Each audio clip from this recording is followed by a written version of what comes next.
Hello, Barry. G'day, how are ya? Good, good. So, this is your first time on stream? This is my first time on stream. I was on earlier for the VOD, but I'm here now live. G'day, guys. So, we are here to talk about, I guess, the meta and your thoughts on the Nationals so far. So, this is your first Nationals event, isn't it? This is the first Nationals for Australia, full stop. I've judged regionals before, Yep. but I'm very happy with what's going on so far. There's lots of players, lots of very tight technical play, especially at the top tables. Lots of interesting decks, some classics coming back with a bit of a revival, plus a couple of new quirky ones. I don't know what you guys have had on stream yet. So we had Nicholas with his control deck. We had Adam with his a little bit more aggressive deck. We had Murad, which is just kill, kill, kill. Yep. And then we had Matt. Like Zane couldn't understand what his deck. He was looking at. Yeah, so he's like, it's fair enough. Usual wind water. What am I looking at? So. Wind water is one of the classic staples of the meta. It's been a deck since then. So start of the game when the game first came out. Wind water was mostly a Final Fantasy X focused deck built around Yuna and Tidus. Well, that makes sense. Like if it's going thematic, so yeah. Well, it was the starter deck. Yeah. So and the starter deck out of the box was already very good. You throw in a couple of legends and bang, you had a tournament deck ready to go. Nice. Over time, Opus 2, it added in some light elements with Warrior of Light. Yep. Also, some people ran the new Yuna legend that allows her to sphere change and let her become any color, any job, let her team up with whatever. Yep.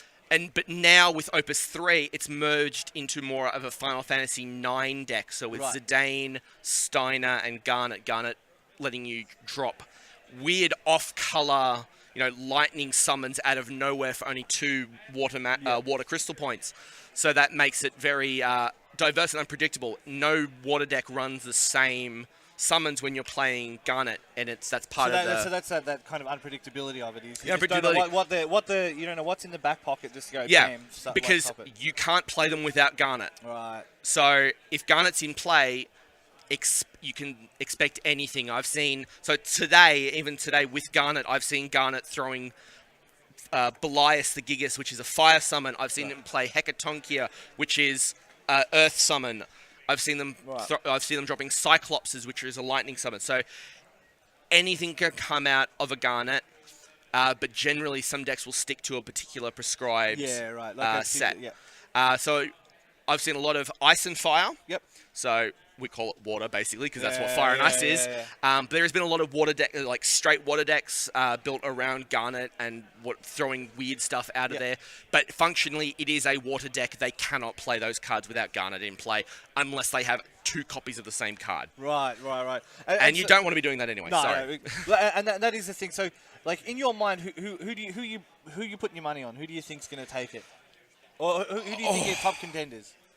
So there's a couple of players that I know who are locals who have won regionals. Yep.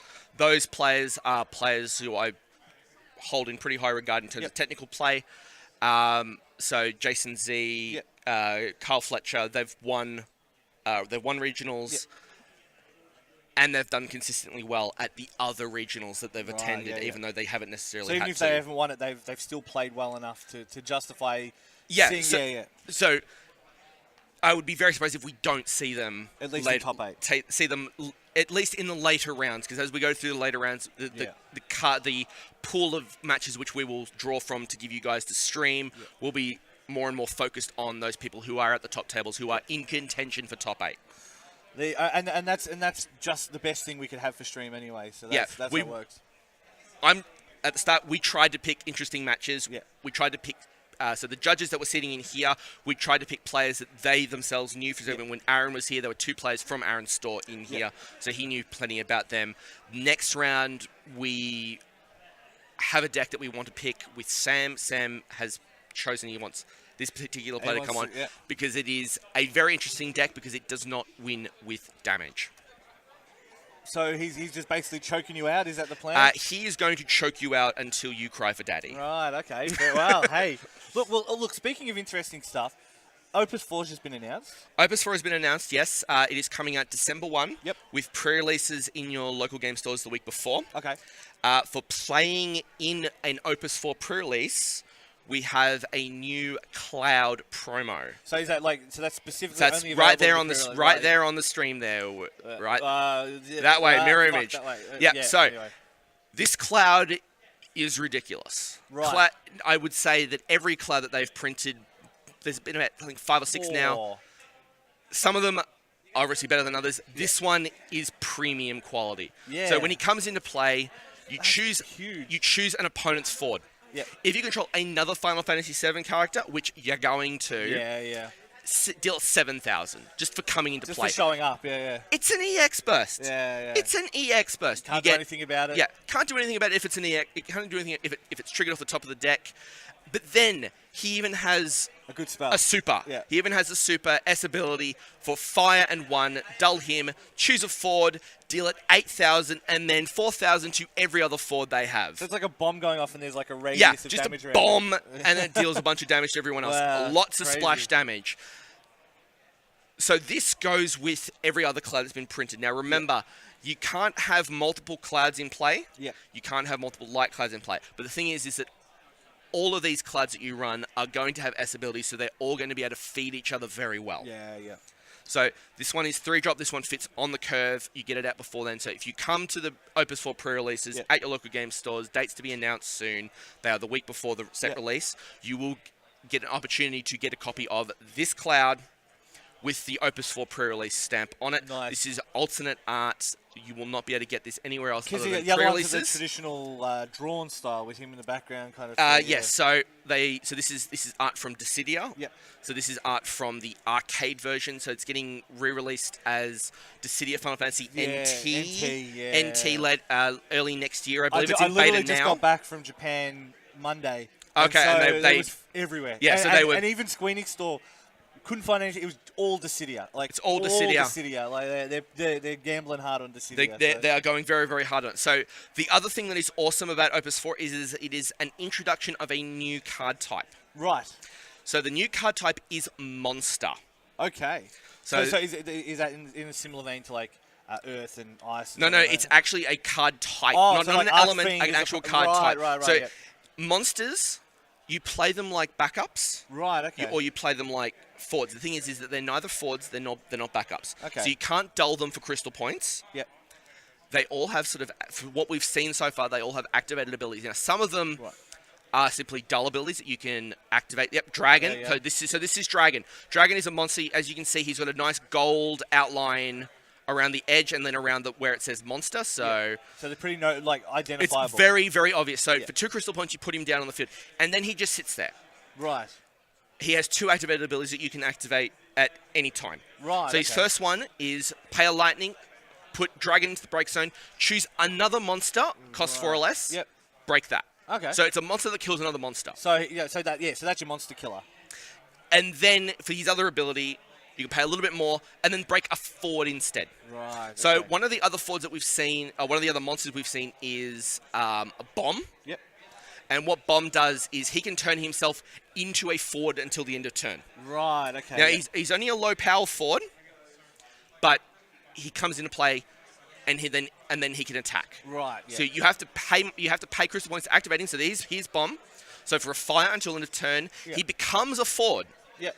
With 5,000 power. He's still a monster as well, but then you can choose to sacrifice Bomb to just deal 4,000 everything. So it's literally a bomb. Literally a bomb. Yeah. Right. Okay. So if Bomb's going to die, Not even- Bomb just self-destructs. yeah. Fair enough. Yeah. It's some So, electrode stuff right there. Yeah, So we don't know exactly what we can expect to see from the other monsters, but I believe there has been Behemoth has been hinted at.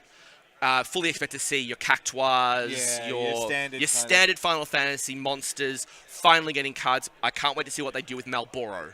Well, it'll be interesting. Yeah. Look, I mean, I guess the interesting thing here is it is tough to release new classes into an existing game because you can't break it. How the game changes with monsters is going to be very, very interesting. Yes. Yeah. My best comparison would be when Magic introduced Planeswalkers. Right. That was the last time Magic introduced a brand new That card was type. that was where my brain was going with that question. Exactly. So, yeah. So if you were playing Magic before Yeah. Planeswalkers in Lorwyn and after Planeswalkers, you will notice how the game shifted completely in dynamics. Yeah. Monsters are going to be something very similar to that, but it will remain to see how good they are. Yeah, But yeah. my expectation is that monsters will show up as playable things, because in the beginning, players are not going to pack cards to interact with them. They're going to sit there until they are decided to be blown up. Well, and I guess it's that thing of you're not going to know how to react, so you have to. Yes. So the first few weeks you're going to be going, all right, if such and such is going to incorporate this into their deck, I have to find a solution. Like I have to have something that's going to. Just as a lot of decks have ways to deal with backups that are annoying them, or particular forwards that are giving them real issues, they're going to have to adapt to see how each type of crystal point, so each color, deals with monsters in their own way. Yeah, right. So lightning obviously can break particular ones 4 or less. It'll be interesting to see how Earth deals with it, how water deals with it. I expect water to just bounce them, return them to hand. Wind might do something completely different. Wind might be able to break particular sizes. Yep. So, for example, if you look at, say, the Alexander Summon, says costs 5 or more. Yep. Whereas Hecatonchia only breaks backups 3 or less. Okay, so it's all about the size, like I say, the size of them. Yeah, the sizes is probably what's going to matter. For example, the dragon that we saw there, he only breaks monsters 4 or less, or forwards 4 or less. Yeah. So it's not like he's going to take out your big boys, but at the same time, it's still it's still handy. You know what I mean? If you have one of those kind of decks that relies on those smaller ones coming into play, it's going to be easy. So it's going to be a meta call as to what size of character you actually care about. Yeah. So obviously with cards like Golbez, so the Golbez Legend I expect to be a perennial fixture in the metagame because it's so silly, and every set is going to get new cards that feed into it. Yeah. So the Golbez Legend from Opus 1, when he's put into the break zone from play, you search your deck for a number of different element 2-cost forwards and put them all in play. So you can sack him, and all of a sudden you go from having 1 forward to, say, 4 or 5 forwards just all at once. So, and a lot of them will have haste. So they can go straight away. So turn 1, you can conceivably go Golbez, blow up my own Golbez, put 5 hasty things on the field, deal you 5. We've seen that today. There are games that have been over before we've even got the result slips out. We actually did get a Golbez earlier, but he had 3 in the deck and they all got wiped out. And so it was like... Well, that's just bad luck. it was just unfortunate. That's the crux of how the game works. You know, you can take those Golbezes as damage, you can take those Golbezes as mill or whatever. There are ways, and you'll find a lot of the decks are playing ways to beat Golbez. Yes. Because the amount of card advantage that Golbez generates can be basically unsurmountable. I think our Golbez player still won, but it took him a lot longer than it would have took him a lot longer had he actually still had Golbez in his deck. So, a lot of the Golbez decks, in addition to running all these little 2-cost forwards, they run different packages. Yep. So I've seen some Golbezes run a mill package with Riku, who you pay a win CP, tap, dull her as well to make them discard the top card of their deck, put it into the break zone, or she can mug you to mill them for 2, and then you draw 1. Right. So when I say mill, same as in Magic the Gathering, take the top cards, put them into the discard pile, break zone in this case. So other decks will run, say, the Archfiends from Final Fantasy. Which he was running Archfiends. Running Archfiends too. So there's a secondary Golbez that cares about Archfiends as well. That Golbez gets cheaper for every Archfiend in your discard pile. And that was what he was relying on. And that's what he was relying on. They were counting cards. So and it's like, through it. How many Archfiends have you got? You got 4? Oh, that's free. It's a free Golbez on the field. Quite beefy. Correct. And that was what nearly got him back over the line. Actually, no, I think maybe I can't remember. Maybe it was Nick. Maybe he lost with it. I can't remember. Doesn't matter. Moral of the story is, Golbez, watch out for him. Yeah. We're going to wrap up. We're just about to start round 4. So yes. we're going to swap you in for Sam. Yep, swap you in for Sam. So we'll go to a super quick break. Anything you want to add? Strap in. This game may take a while. Okay. Well, you'll be stuck with me for however long, and we'll bring Sam back. Sam will be back. I'll be back later on in the day, probably around top 8 or whatever. We'll see how we go. Awesome. Thank you very much. All right. Thank you, guys. We'll see you in a bit. I'll see you next time.